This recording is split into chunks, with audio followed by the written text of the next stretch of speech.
Hi AP. Okay, today's topic is all about non-chord tones. A non-chord tone, which is sometimes referred to as a non-harmonic tone, is a note which is not part of the accompanying harmony. It may be diatonic or chromatic, and usually serves either to embellish or to smooth out melodic motion between or around chord tones. Melodic lines rarely remain exclusively within the confines of the given harmony. Without these additional non-chord tones, musical lines would be able to only outline the triad, like a bugle call,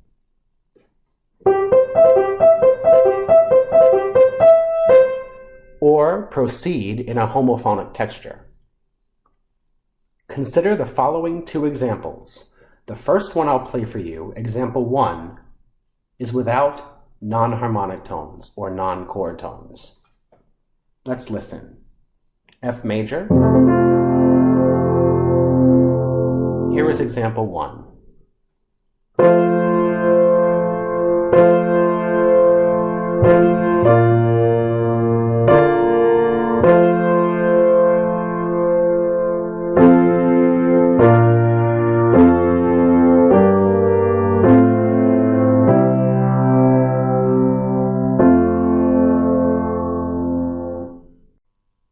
I'll play this one more time, and before I do, I have some questions for you.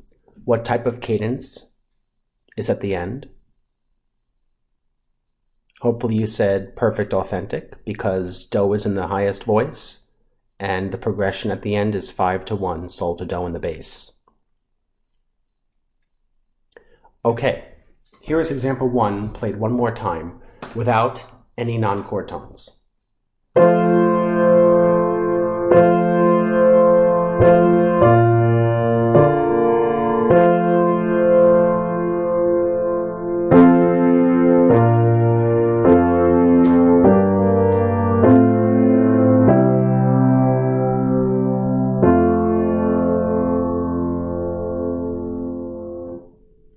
Now, if I look at example 1B, we could see that it looks different, and it does contain many non-chord tones. So I'm going to play example 1B for you right now, and you can hear the difference. It's the same basic progression, only we have non-chord tones or non-harmonic tones in this one. So let's listen to example 1B.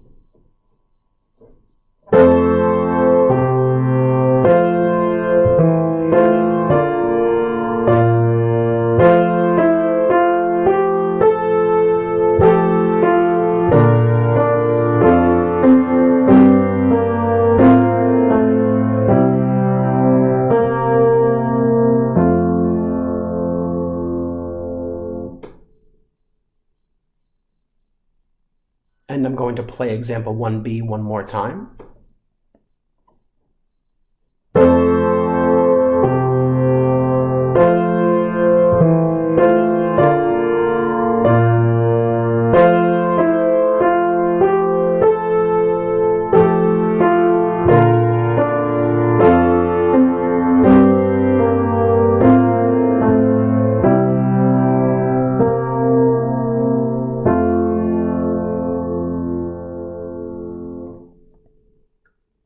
So non-chord tones, which are often abbreviated NCT, may occur on strong beats, on weak beats, or even on subdivisions of the beat. They may be used in combination with other types of non-chord tones or by themselves. So when deciding to use non-chord tones, a simple analogy may help. Adding non-chord tones to music is like adding peppers to a recipe. A few may help make it more interesting, but too many non-chord tones can ruin it.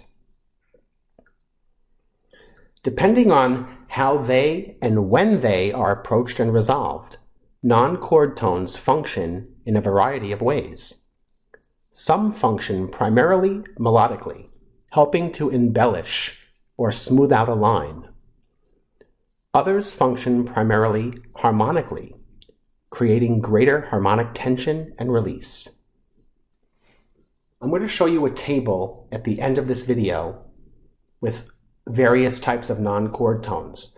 But right now, we're going to break each non-chord tone down so you can get an idea of what they're called and their characteristics. So we're going to start with the passing tone. A passing tone is a type of non-chord tone. A passing tone allows smooth, scale-wise motion in tonal music by filling in the space between two primary notes. These primary notes are usually a third apart, with the passing tone being the diatonic scale degree in between. However, other intervals may also have passing tones between them. Two or more passing tones might be used to smooth over a leap of a fourth, or a single chromatic passing tone may be used to strengthen the movement of a major second. Passing tones are among the most common and frequently used non-chord tones. If we look at the example, we're in the key of D major. We have a major 1 chord going to a 1/6 chord, the D chord in first inversion. And you notice that we've labeled the passing tone as a P, which happens to be the note name E, as it passes from the F sharp to the D. So let's take a listen, and you can hear for the passing tone.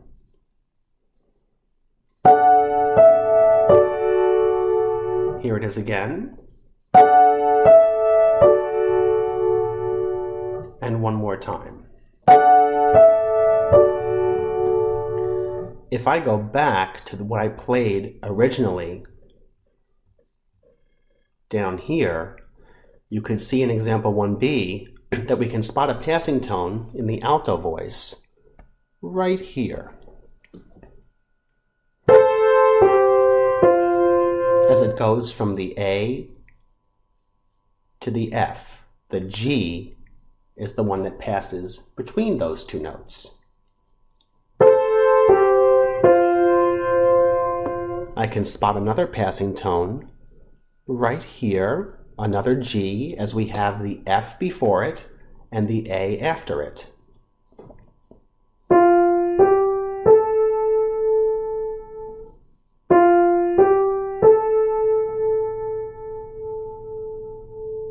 So those are some examples of passing tones. Let's continue on and talk about neighboring tones. Neighbor tones are notes one scale degree above or below the primary tone and are used to provide rhythmic interest between common tones. Chromatic neighboring tones are frequently used because of the strong half-step resolution they possess. This figure demonstrates a neighboring tone, abbreviated with an N. The E is the neighbor to D, which surrounds the neighboring tone. Here we have D major, we have a 1 chord in first inversion going to the 1 chord in root position. And let's listen to the neighbor tone.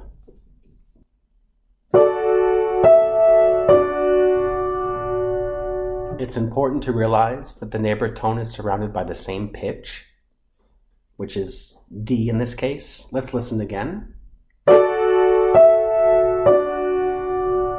E is clearly not part of the chord, the 1/6 chord in D major, or the 1-5-3. So it's a neighbor tone. Listen.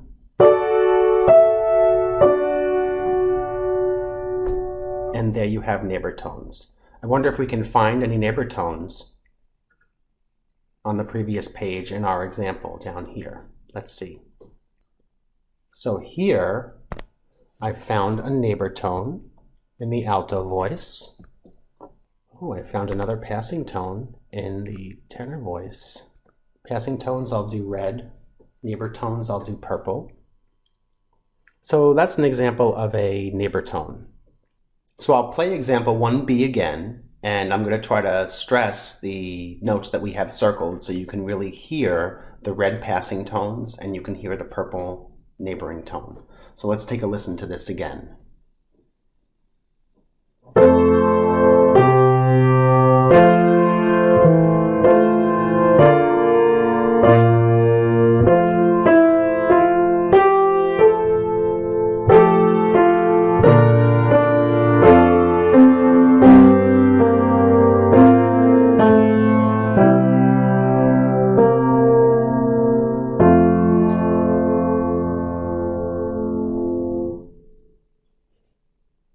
learn some more non-chord tones. Now we have suspensions.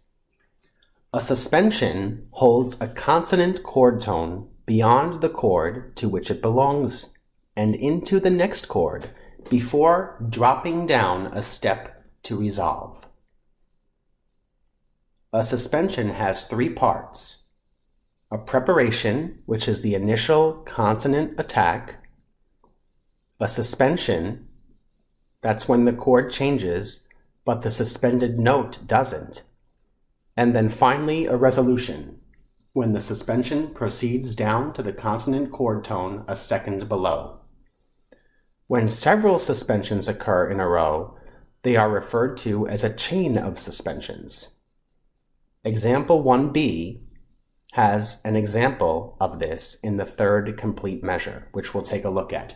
But first, let's take a look at this figure at the top here. Again, D major. This is a cadential 6/4. That's the type of 6/4 chord because we have a 1/6/4 to a 5.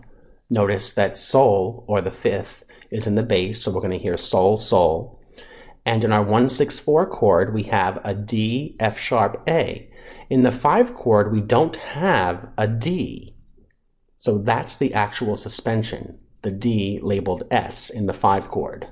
And then finally, we have the resolution of that suspended D going downward to a C sharp. So let's take a listen to this suspension.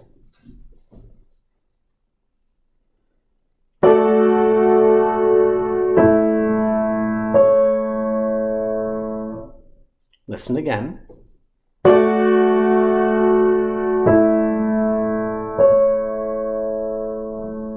And one more time.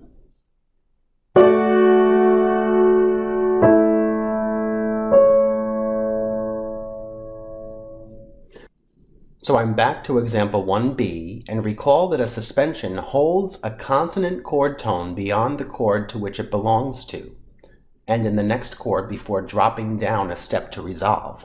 So if we take a look at measure 3, we can see that we have a suspension right here, and I'm going to use my blue, or my green rather, I should say. Right there is a suspension because that D is not part of the FAC, and then it resolves to the C in the same chord, in the same beat. And on beat 3, we have a G, B flat, D. Those are my chord tones. So the suspension here is the C that resolves downward a step to the chord tone. And then finally we have a B flat here, which is not part of the FAC chord, that resolves downward a step to an A, making it consonant again. So it goes from dissonant to consonant. Okay, we also have a suspension right here in measure 2, the alto note. This is a G. G is not part of that FA triad right there, and the FAC triad. So, and it resolves downward a step to an F. So now I'm going to play this again, and I'd like you to try to hear those suspensions, especially when we get to the tenor notes there towards the end. So we're listening for suspensions, the green suspensions. Here we are.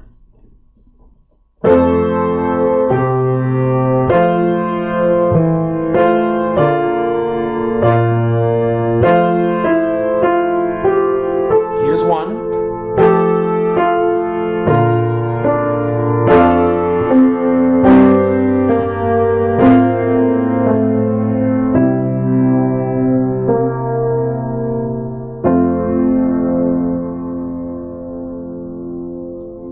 Let me play that one more time so you can hear those non-chord tone suspensions. I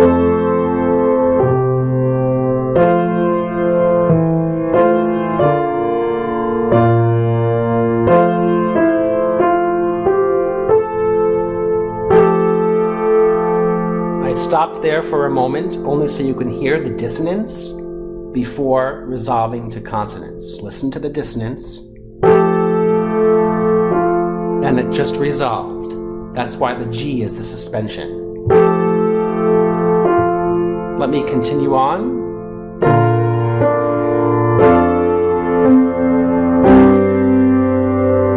I stopped right there on beat 3. There's the suspended C that the tenors are providing before they resolve down to make it disconsonant. And beat 4.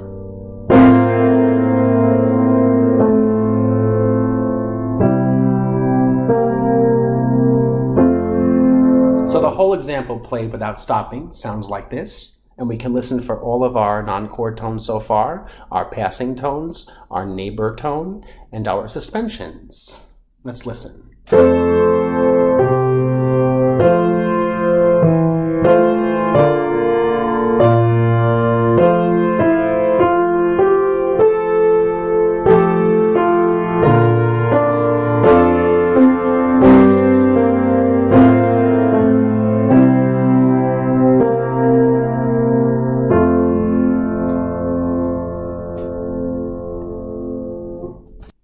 So remember that suspensions, resolve downward by step. Well, let's talk about the next non-chord tone, retardation. Retardation is similar to a suspension, except that the resolution is up a step, not down. Retardation also has a preparation, which is the initial consonant attack. It has a suspension. That's when the chord changes, but the suspended note doesn't. And it has a resolution, when the suspension proceeds upward a second to the consonant chord tone. So unlike suspensions, retardations seldom occur one after another in a chain. So here I'm going to play this figure that we have that shows us the non-chord tone example of retardation. Again, I'm in the key of D major, only this time I'm starting out with a 7 diminished 6 chord. Remember that diminished chords are and should always really be written in first inversion, as is this case. Resolving to a 1 chord, and notice that the note R, labeled R, that's where our retardation is. And notice that it resolves upward.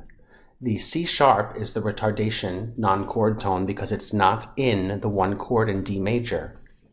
So it resolves late. And that's what retardation is all about. So let's take a listen to the retardation non-chord tone. Here's the preparation.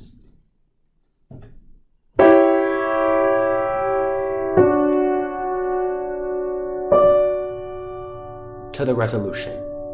Listen again.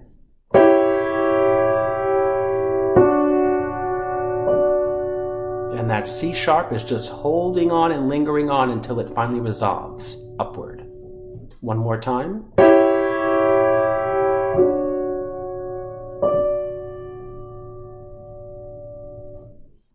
So I'm looking for retardation in this example 1B, and I don't seem to really see one, but I did discover another passing tone in the bass, which I'll circle in red right there.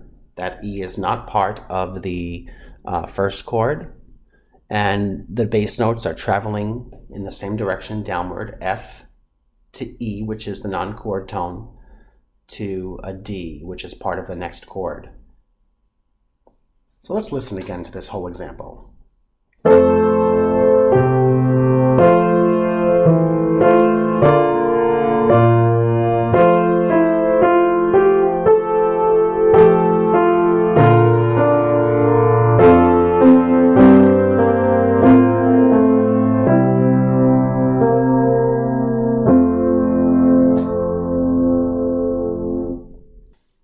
And now we're on to the appoggiatura, which is a bit tricky to discover when you're analyzing music, but it's similar to the suspension, without a preparation.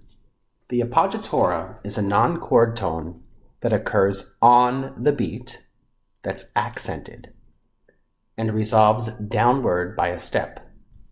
It is not, however, held over from the previous note, like suspensions are. But usually appoggiaturas are approached by an upward leap. This expressive type of non-chord tone is frequently found in music of the Romantic period due to its powerful yearning to resolve. So let's take a look at some examples of appoggiaturas. We can look at this one down here, the key of D major. I've got my 1 chord in root position, going to my 5 chord, and the appoggiatura is the D. It occurs on a strong beat, and it's approached by a leap, the A to the D, and resolves downward by a step. So let's take a listen to the appoggiatura.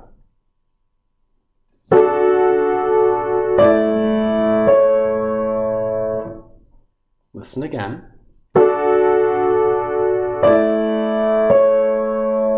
One more time.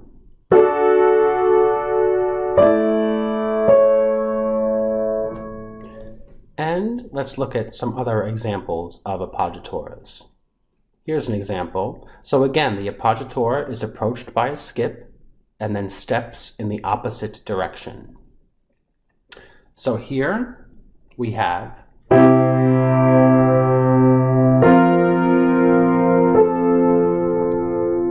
you can see how it's similar to the suspension, but if it was a suspension, it would be the same note. This, for example, is a suspension, where the G remains in the soprano voice. Listen to the suspension.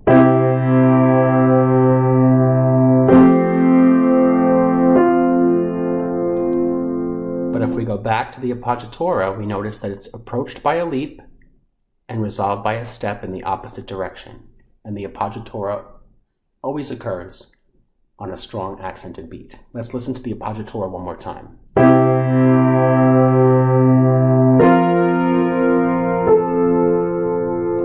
Here's our leap. There's the appoggiatura, not part of the chord, resolving downward by a step. This is another example of an appoggiatura. We should know that this little note right here is called a grace note that you see in the treble clef, measure 2. And that is the actual appoggiatura. That's how it's written, and the bottom grand staff is how it's played. So we can see it's an appoggiatura because it occurs on a strong beat, and it's approached by a leap. It goes from the G up to the B, and then it resolves downward by step. So let's take a listen for the appoggiatura.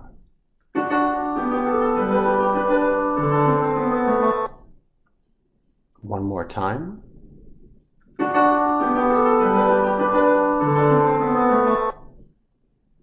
And just one more time.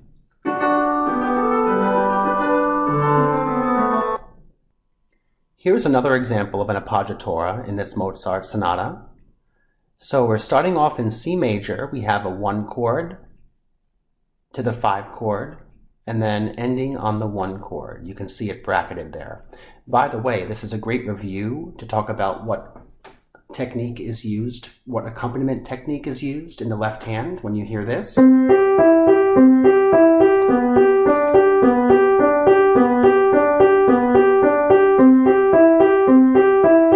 That's the left hand, that's the Alberti bass, where it's the specific pattern where you go from low to high to medium to high that outlines the triad. Sounds like do, sol, mi, so, do, sol, mi, so. You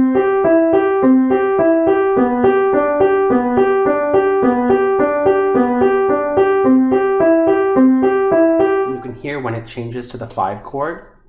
Here's the 1, 5,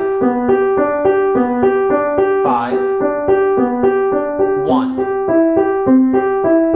Now the appoggiaturas in this example are labeled. You can see it's labeled APP, and in the first measure it's the C sharp in the right hand, and in the second measure it's the D sharp in the right hand. So in the left hand, in the first measure, under the appoggiatura is a G chord being played. a broken Alberti bass G chord. Now take a look at the right hand. We have a C sharp that moves to a D. Before the C sharp, it leaps down, and then the appoggiatura resolves upward by step. So, the second note is D. Let me play the first measure so you can hear the appoggiatura.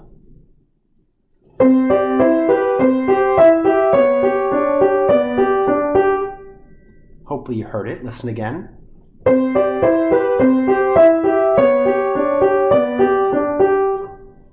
So the right hand C sharp to D is an appoggiatura because it moves down from a tense note to a resolution note. I'm going to stop on that tense note.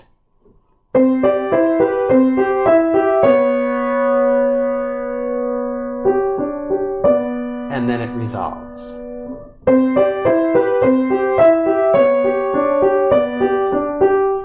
And here's our appoggiatura in the second measure.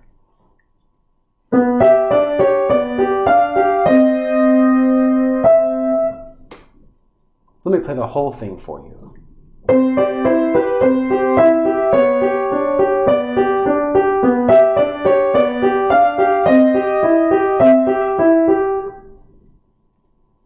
So that's another example of the appoggiatura. So I have some new music here in the key of C minor, opening with the 1 chord, and I've circled 4 tones, non-chord tones, and I've labeled each one 1, 2, 3, 4, and I want to see if you can identify these non-chord tones. So let me play the progression. It's going to be difficult when I get to measure 2 because of the bass and tenor being so far apart. So I will try my best. Okay, C minor, here is the progression. Let's take a listen.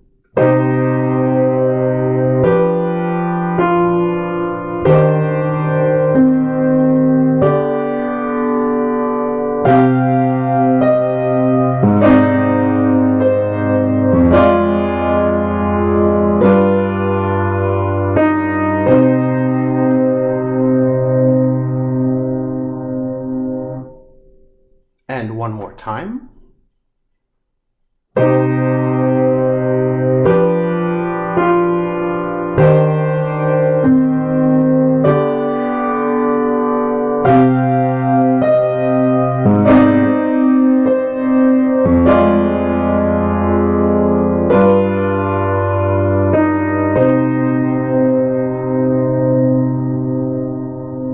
So in measure 1 here, in the tenor voice, I've circled the non-chord tone. That's a suspension. Hopefully you realize that. And if we want to get technical, we call it a 7/6 suspension. That's because if we look at the bass note, we have a 7th above the bass note, and then it resolves down to the 6. Above the bass. So that's a 7/6 suspension. Let's listen to that.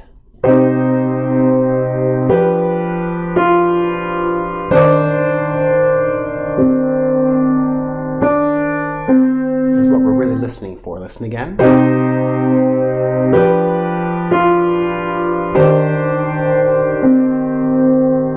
Going to the 5/6/4. What type of 6/4 chord is that? Where you have 1/6, 5/6/4, 1/6. Hopefully you said passing 6/4, and you can see in the bass too.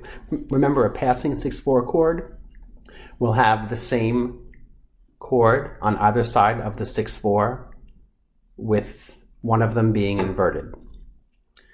So in measure 2, we have 3 non-chord tones that I've circled. Number 2 is our appoggiatura. I'll label it APP. This is an appoggiatura because it's approached by a leap and resolved by a step to a pitch that's in the chord. The F that I've circled is the appoggiatura because F is not part of that 1 chord, but the E flat after it is. So that's the appoggiatura. Let's take a listen from the beginning, and I'll stop on that appoggiatura.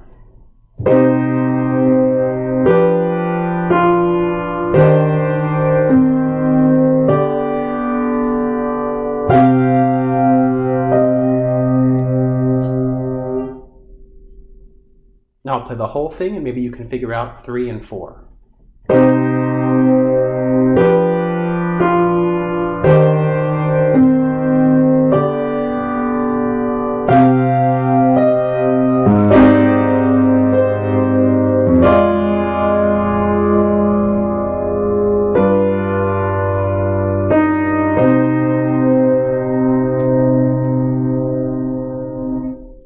If you said passing tone for 3, you'd be correct. I'm going to label that PT. And actually, it's an accented passing tone. In example 1B that we played earlier, the passing tones that we identified were unaccented passing tones. This one occurs on a strong part of the beat, making it an accented passing tone. The D is not part of the 6th chord. Let's take a listen. I'm going to stop on that passing tone.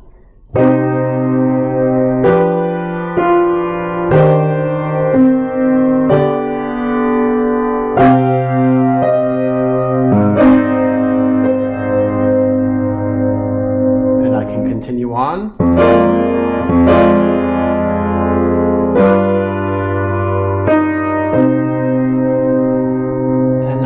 You might not know because we haven't talked about it yet, but that is called the anticipation. That's an anticipation non-chord tone. It's not part of the 5 chord, but it moves early to the tonic chord. And because it moves early, that's where we get its name from, anticipation. I'll label that as ANT. So we just learned another type of non-chord tone. Let's take a listen to the progression one last time.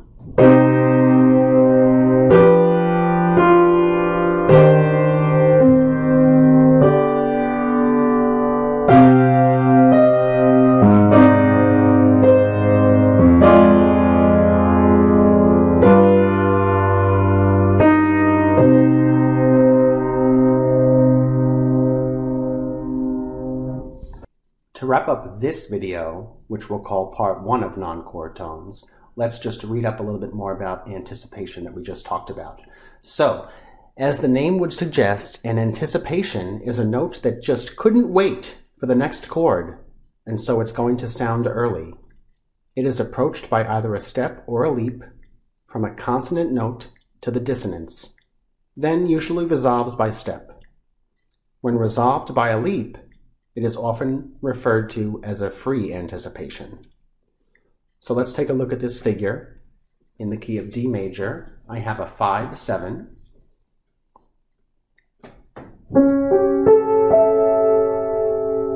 Technically a 5-6-5, they're mistaken, because I have the 3rd that's in the bass. Because here's my root.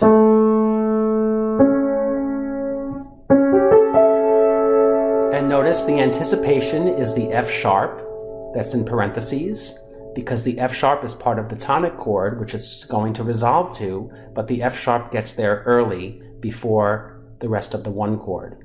So let's take a listen to this anticipation. Listen again.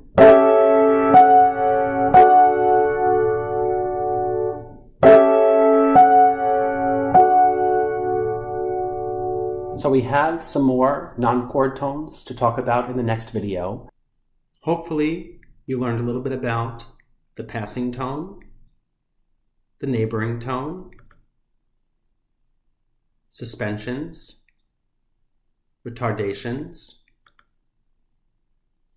appoggiaturas, and anticipation. Have a great day, AP, and thanks so much for watching.